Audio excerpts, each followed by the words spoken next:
তবে কি শেখ হাসিনাকে বেআইন ডেকেই দেশের সর্বনাশ করেন নজরুল? সম্প্রতি গ্রেফতার করা হয় নাসা গ্রুপ ও বেসরকারি এক্সিম ব্যাংকের চেয়ারম্যান নজরুল ইসলাম মজুমদারকে।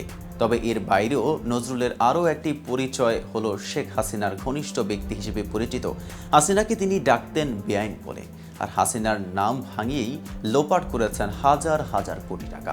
কিন্তু কোন কৌশলে ব্যাংক ও আর্থিক খাতের মাফিয়া হয়ে উঠলেন এই নজরুলের ক্ষমতার মূল উৎস কোথায়?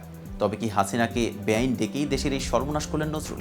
এ নিয়ে বিস্তারিত থাকছে প্রতিবেদনের বাকি অংশে। আর কেটিভি নিউজ 24 চ্যানেল থেকে আপনাদের সাথে আছি আমি মেহেদি হাসান। পত্রিকার পাতা খুললেই চোখে পড়ে শেখ হাসিনার পাশে দাঁড়ানো নজরুলের হাস্যোজ্জ্বল ছবি। এ সুবাদে তিনি ব্যাংক মালিকদের সংগঠন বিএবির চেয়ারম্যান পদ পেয়ে যান। টানা প্রায় 15 বছর এই পদে যাওয়ার পর তাকে আর পেছনে ফিরে তাকাতে হয়নি। প্রভাবশালী মহলের আশীর্বাদে তিনি দেশের ব্যাংক খাতের অন্যতম মাফিয়া বনে যান। আর্থিক খাতের নানা প্রতিষ্ঠানে চাঁদাবাজির টাকায় দেশ বিদেশে গড়ে তোলেন অঢেল সম্পদ। বাংলাদেশ ছাড়িয়ে বিশ্বের একাধিক দেশে রয়েছে তার বিপুল অঙ্কের বিনিয়োগ। তবে শেষ পর্যন্ত চোরের 10 দিন গৃহস্থের একদিন প্রবাদের মতোই তারও শেষ রক্ষা হয়নি। তিনিও ধরা পড়লেন। মঙ্গলবার মধ্যরাতে নজরুল ইসলাম মজুমদারকে গ্রেফতারের সংবাদ দেয় মহানগর গোয়েন্দা পুলিশ। আওয়ামী লীগ সরকারের ক্ষমতায় আসার পর সাবেক প্রধানমন্ত্রী শেখ হাসিনার সঙ্গে ঘনিষ্ঠতার সুবাদে মজুমদার ব্যাপক ক্ষমতাধর হয়ে ওঠেন। অংশীদারি ব্যবসা হলেও ক্ষমতার দাপটে নাসা গ্রুপে তিনি একচ্ছত্র আধিপত্য কায়েম করেন। এক পর্যায়ে কোম্পানির 20% শেয়ার হোল্ডার ও স্পন্সর পরিচালক আলতাফ হোসেনকে বেআইনিভাবে বের করে দেওয়া হয়। পরে একাধিক সাজানো মামলার পর গোয়েন্দা সংস্থাসহ প্রশাসন লেলিয়ে দেওয়া হয় তার বিরুদ্ধে।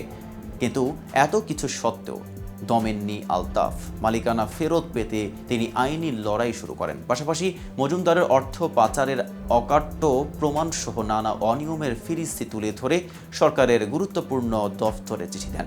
সূত্র জানায়, লন্ডন এবং হংকং ছাড়াও সংযুক্ত আরব আমিরাতের দুবাইয়ে মজুমদারের বিপুল অঙ্কের বিনিয়োগ রয়েছে। সেখানে রিয়েল এস্টেট খাতে একাধিক কোম্পানি খুলে তিনি ব্যবসা করছেন। এছাড়া 2015 সালের দিকে তিনি সৌদি আরবের কৃষি খাতে বিনিয়োগ করেন। সৌদির একাধিক খেজুর বাগানে বিনিয়োগ রয়েছে তার। এছাড়া যুক্তরাষ্ট্র এবং কাতারের রাজধানী দোহায় তার সম্পদ রয়েছে বলে জানা গেছে।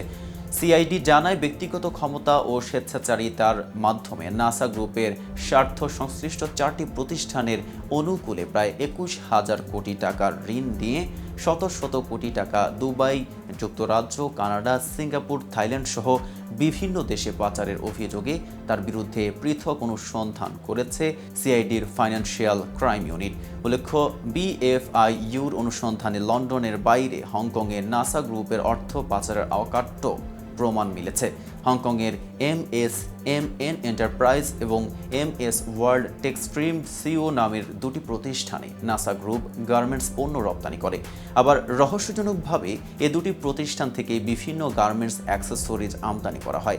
কিন্তু এসব প্রমাণ সত্ত্বেও রাজনৈতিক প্রভাবের কারণে তখন মজুমদারের বিরুদ্ধে ন্যূনতম কোনো ব্যবস্থা নেওয়া হয়নি। আজ এ পর্যন্তই। সারা দেশের নিত্য নতুন সকল আপডেট পেতে কেটিভি নিউজ 24 এর সাথেই থাকুন।